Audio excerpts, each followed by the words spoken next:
Hello सगळ्यांना, कशा आहात सगळे? मजेत ना? मी पण मजेत. तर हा व्हिडिओ पोस्ट करायला थोडंसं लेटच झालंय बरं का. या लग्नाला आम्ही 17 तारखेला गेलो होतो. मी, आयुष, कविताताई आणि आमचे आहो. तर लग्न आहे ना कवठ्यामध्ये होतं. माझ्या मैत्रिणीच्या पुतण्याचं होतं, जावेच्या मुलाचं.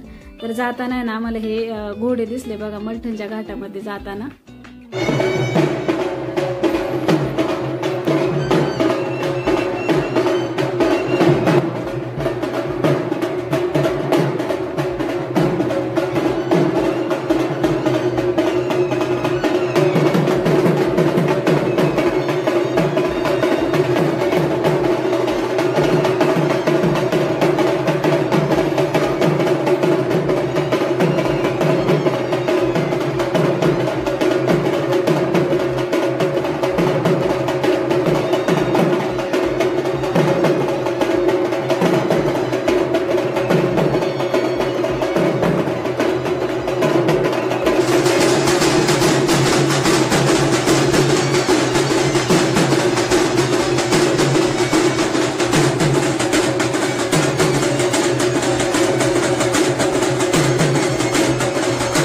कार्यालयात आम्ही पोहोचलो ना तेव्हा हळद नाही का, असं हळदीचं ताट घेऊन बायका नाचतात अशी प्रथा नवीनच सुरू झाली.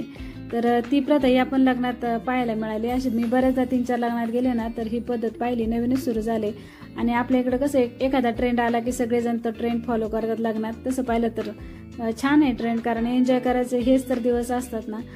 तर ही आहे नवरदेवाची चुलती, ती माझी बेस्ट फ्रेंड आहे. तिला आयर दिला तिच्या हातात हळदी कुंकू लावून. आणि ही आहे नवरदेवाची मम्मी, त्यांना पण मी हळदी कुंकू लावलं. तर किती छान दिसत बघा वरमाई. आजकालच्या वरमाईंना बघा म्हणजे नाही का बरं आहे, आवरायला वगैरे सगळं वेळ असतो. आमच्या वेळेस तर आमच्या मम्मीला ह्यांना आवरायला काही साडी चेंज करायला पण वेळ नव्हता. त्यावेळेचा काळच वेगळा होता नाही का. त्याच्यानंतर बाहेर आलो आणि नवरा नवरीला इथं हळद लावायची होती. आणि ही नवरदेवाची आत्या, त्या मला म्हटलं की तुमचं नाव सुवर्ण आहे ना, सुवर्ण नावाची पण हळद आहे. आणि त्यांच्या नावाची पण हळद होती.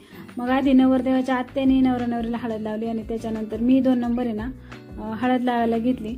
आणि तुम्ही पाहू शकता इथं ते खाली नाही का नवरा नवरीला बसायला पण एक कमळाचं असतं फुल. हे पण नवीनच आता पद्धत सुरू झाली, ते पण छान वाटते.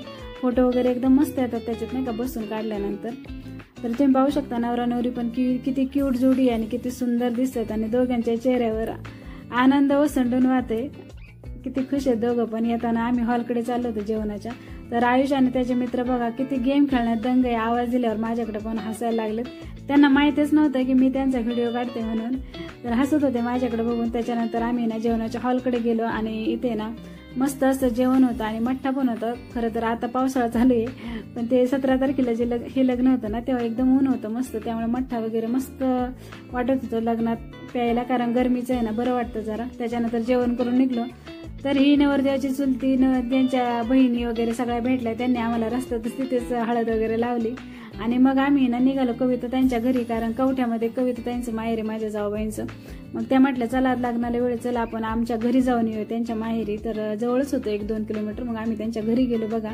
तर छान घर आहे त्यांचं, मस्त अशी घराच्या समोर पडवी उतरवलेली आहे. आणि दारासमोर मस्त अशी नारळाची, आंब्याची छान झाडं आहेत मोठी मोठी. खूप छान वाटते पाहायला हिरवा निसर्ग. आणि त्यांची भाची, दोन्ही भाच्या घरी होत्या ना, त्यांना खूप आनंद झाला होता. त्यांच्या आत्या अचानक सरप्राईज देऊन आली होती म्हणून. आणि त्या घराच्या बाजूला त्यांचा ना मुक्त गोठा आहे गायींचा. तर कविताताई आम्हाला नाही का सगळ्या गायी वगैरे, पाठीमागच्या आंब्याची झाडं वगैरे दाखवत होत्या फिरून. त्याच्यानंतर चहा वगैरे घेतला आणि मग आम्ही निरोप घेतला त्यांचा. त्याच्यानंतर जास्त काही व्हिडिओ शूट केले नाही. त्याच्यानंतर बघा नवरीचा गृहप्रवेश कसा झालाय, मस्त फुलांची अशी सजावट केली. आता एवढी सुंदर मुलगी आपल्या घरची लक्ष्मी बनून येते म्हणजे तिचं स्वागत तर झालंच पाहिजे. त्यामुळे माझ्या मैत्रिणींनी मस्त सजावट केली होती फुलांची. आणि हा बॅनर पण लावला होता, सून नाही सोन पावलाने लेक आणते.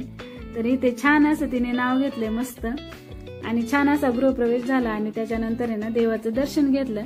तर कसा वाटला माझा आजचा डेली व्लॉग कमेंट करून मला नक्की सांगा. आवडला असेल व्हिडिओ तर लाईक करा, कमेंट करा. आणि नवीन असेल माझ्या चॅनलवर तर सबस्क्राईब करायला विसरू नका. चला मग व्हिडिओ इथेच एंड करते. Bye bye.